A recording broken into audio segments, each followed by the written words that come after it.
is incredible. This morning, we're talking about the power of the human mind and how to unleash it. You're about to meet a man who many of us can relate to. He struggled in school. He wasn't particularly fond of it. But then comes the part most of us cannot relate to. One day, he became a math genius. Watch this. Meet Jason Padgett. Jason is a mathematical genius. The inner boundary of pi is f of x equals x times the sine of pi divided by x. But he wasn't always gifted. I remember saying, math is stupid. Jason was a typical teenager.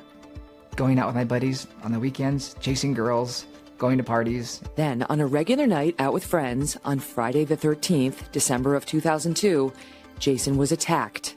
And I didn't see anything coming. I just heard more than felt this thud in the back of my head, and I saw a bright flash of light. The next thing I knew, I was on the ground. Jason was rushed to the hospital and treated for his injuries. They gave me this really strong pain medicine shot and sent me home.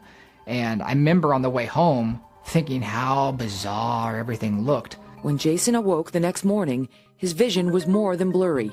Everything that was perfectly smooth before, when it moved, had these little tiny edges. It looked like it was choppy, like you were watching an old-fashioned flip book. Jason would draw what he was seeing, but he could not explain it until a chance encounter with a stranger in a mall. And he said, hey, I'm a physicist. And he goes, what are you working on there? It looks like you're trying to talk about space-time and the discrete structure of the universe. He goes, but I've never seen anybody do it in layman terms before. Have you ever thought about taking a math class? So Jason went back to school, and it turned out that stranger was right.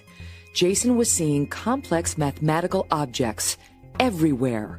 But why? I saw a show with a doctor named Dr. Dale Treffert, and he was doing a show with savants, and I sent him an email literally saying, hey, am I losing my mind? Treffert, a world-renowned expert on the topic, diagnosed Jason with acquired savant syndrome. They found that I was using areas of the brain that we don't normally have conscious access to.